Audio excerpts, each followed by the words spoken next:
Welcome back to our Algebra 1 series. Today we're up to section 5.6 where we will be covering parallel and perpendicular equations. Here's our good friend, y equals 2x minus 1. That's what the graph looks like. We've seen this a couple of times now. As a quick reminder, the slope of this equation is 2. This is also equal to the rise over run as shown by the two arrows here. This is what we call the slope-intercept equation, where m is the slope. The b is the y-intercept, as shown here on the graph. Negative 1 is where x equals 0, and is also is negative 1 in the form at the top of the page. It's sometimes helpful to think of this as y equals 2x plus negative 1. The y-intercept is negative 1, so that's why it's negative in the original equation. Let's take a look at another equation, y equals 2x plus 2. That looks something like this. We can see that the y-intercept is at plus 2. These two equations happen to have the same slope. Parallel lines are lines in the same plane that never intersect. Non-vertical lines with the same slope are parallel.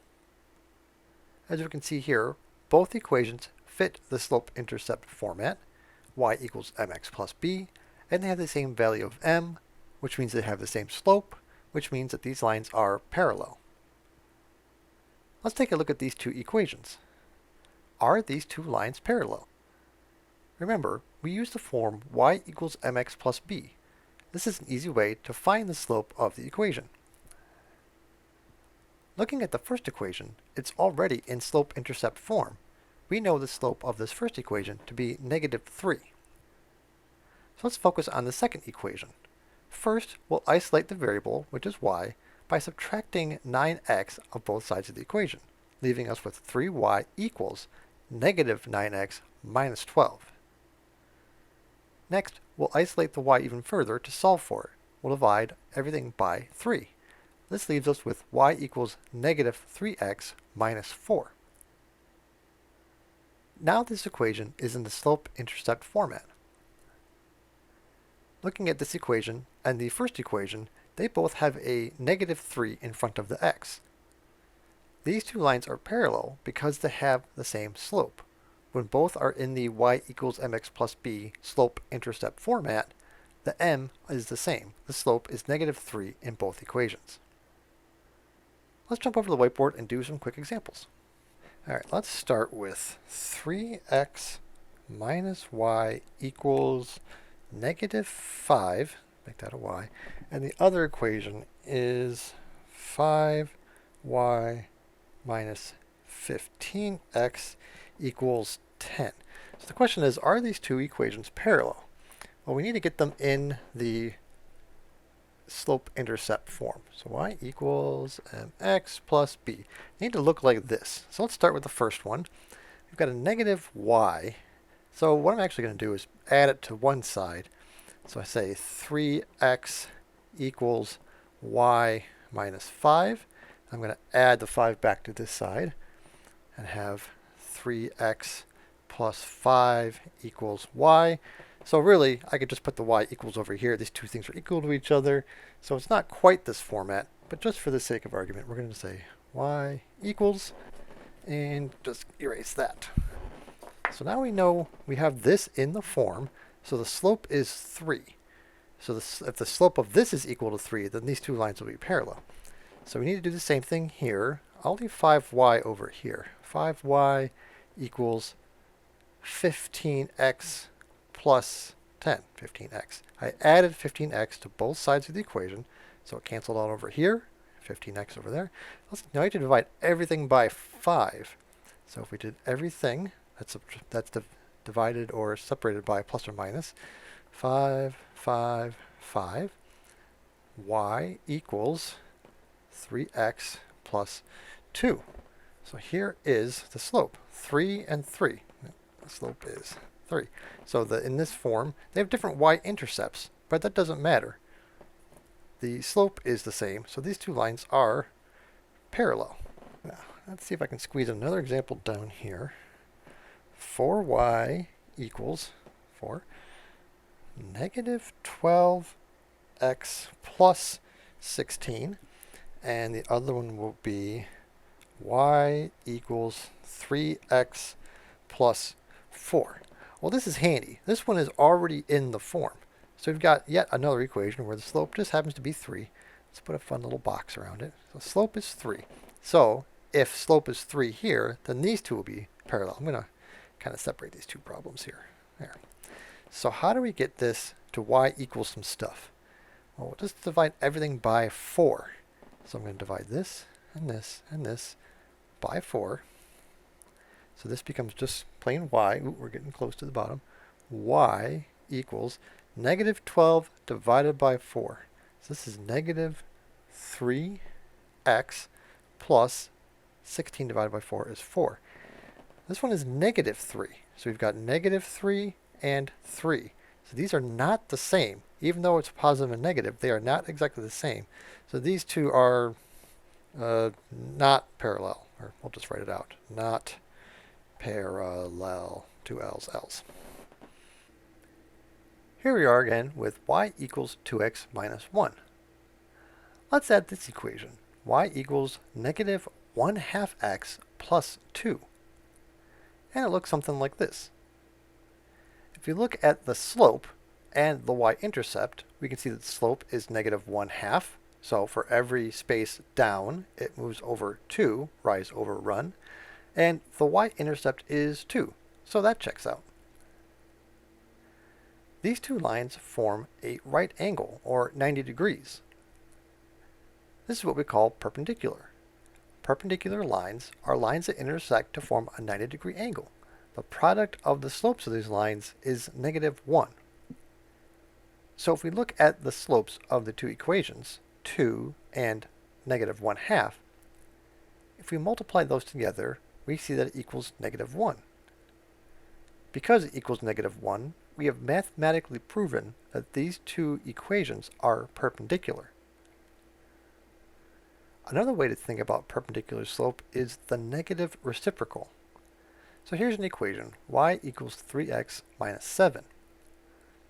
Looking at the slope is 3. So what's the reciprocal of 3?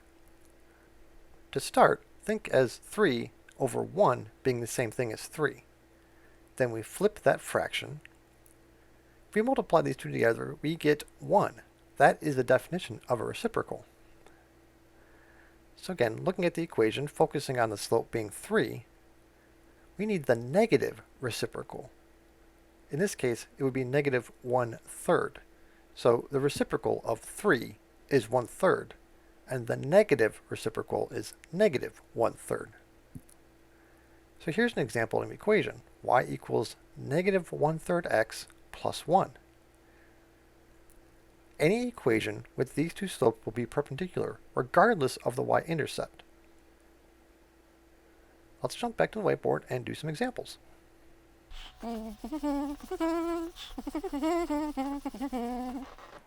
Alright, we're going to write two equations here. 2y minus x equals 2. And then we'll write another one here. Y equals negative 2x plus 4. So the question is, are these perpendicular? That's the geometric symbol for it. First of all, we need to get them into the slope-intercept form. And that would be, we'll just kind of jot down here in the corner. Y equals mx plus b. And we're really focusing on the slope. So this one's handy. We already know the slope of this one because it fits the form of the equation. So the slope of this one is negative 2 right here. So we need to find the slope of this equation. So what I'm going to do is I'm going to add x to both sides first. So 2y equals x plus 2.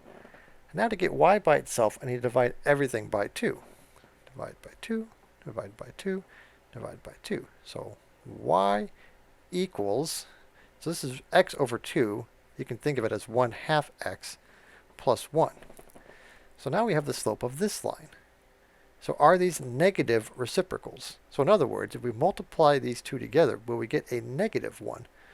Let's just write that out. 1/2 times negative 2 equals negative 2 over 2, which equals negative 1. So the answer to this is yes. Hooray. We're going to try to squeeze in one more over here. 4y equals 3x plus 12 and negative 3x plus 4y minus 2 equals 0. Oh boy. So again, we're looking to get these two equations into this form so we can compare the slopes. So this one we divide by 4. We're going to divide everything by 4 to get y equals 3/4 x plus 3. All right, so we have a slope here, 3/4. So what would be the negative reciprocal of 3/4? Again, reciprocal is just flipping the fraction. So we want this to be negative 4/3. If the slope of this is negative 4/3, then they're parallel. Oh, we're supposed to ask the question. Parallel question mark? And again, we'll just kind of separate everybody here and make it a little bit neater. All right, so to get this by itself, so this is kind of weird looking, but all we need to do is add 2. Let's add 2 to this side first. Minus 3x plus 4y equals 2. It's kind of a tricky looking problem, but really all we're doing is adding the 2 back to this side. Now let's add the x part over.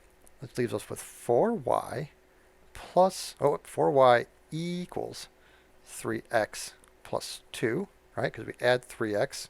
We're going to add 3x. Now we divide everything by 4. So we kind of ran out of space here. I'm just going to write it right next to it. So y equals 3/4 x plus 1/2. So here's the slope 3/4. Now wait a minute, that's the same. So they're not perpendicular, but they are parallel. And that's it for the new material. If you'd like to see more examples, stick around. All right, we're going to go back to the original question of things being parallel, not 11, but parallel. There's probably a better way to draw that. So we're going to put two equations down here. X plus 4 equals y, and y minus x, still on the screen barely, is equal to negative 3. So are these parallel? So we need to get into the form, which I erased. Y equals mx plus b, and we're going to compare the slopes, the m's. All right, so to get that, we have y equals something x plus 4. So it's kind of already in that form. I'm just going to rewrite it so it looks just like the form. Y equals x plus 4. So in this case, we can imagine 1 right here. So y equals something x plus 4. So the slope is 1 for this one. So this one is, we have to add x to this side. So y equals x minus 3. We just added x here and added x here. So again, it's the same story. There's a 1 right here. So these have the same slope. So yes, these are parallel because the slopes are the same. Doesn't matter that their y-intercepts are different. They'll be in different places on the graph, but the lines will be parallel. Let's try another parallel one. Y equals negative 7x minus 5, and 2y equals negative 7x minus 10. Well, this one's already in the handy-dandy form. So the slope is negative 7. Let's look at this one. We've got negative 7x already, but it's not quite in the form. So we have to do something to this. We have to divide everything here by 2. So if we do this, we end up with y equals negative 7/2 x minus 5. So we compare this to this. So these are not parallel because they're not the same. They're not even perpendicular because one is not the inverse reciprocal of the other, or negative reciprocal of the other. Let's ask the perpendicular question. Perpendicular? Oh, so the answer to this one was no. For the second one. For this one, no. Perpendicular. Let's check. Y equals negative 4x plus 3, and we'll put the other one right below it. 4y plus x equals negative 1. So again, one of them is already handy. It's already in the form. So this is the slope of the first one. Negative 4 is the slope of the first one. So what's the slope of the second one? Well, we need to manipulate this to get it into the form. Let's start by subtracting x from both sides of the equation. I'll do some old school stackum here. Minus x minus x. So this leaves us with 4y equals negative 1 minus x. Let's divide both sides by 4. 4, 4, 4. And I'll have to do it up here, I guess. Y equals negative 1/4 x minus 1/4. So here's that negative x that we had. I just made this minus 1/4 x. I kind of swapped these two around to fit the form. So y equals negative 1/4 x minus 1/4. So the slope of this is minus 1/4. That's a 4, I promise. So it's the reciprocal, but it's not the negative reciprocal. So these are not parallel. Okay, we're going to do another example over here, and I'm going to, kind of give myself a little space here, like that. So we're going to have y equals 2/3 x plus 4, and the other one will be 3x plus 2y is equal to 1. And the question is, are these perpendicular? So the first one is already handy-dandy in our format. So the slope is 2/3. So what's the slope of this line? All right, we need to get it in this form. So let's subtract 3x from both sides first. So 2y equals negative 3x plus 1. And now we need to get the y by itself. So we'll divide everything by 2, like this. So that gets us y equals negative 3/2 x plus a half. So the slope of this line is negative 3/2. So comparing these two, they are negative reciprocals of each other. You take this fraction, if you flip it and put a negative on it, you get this. So yes, these are perpendicular. And that's it for today. We'll see you next time.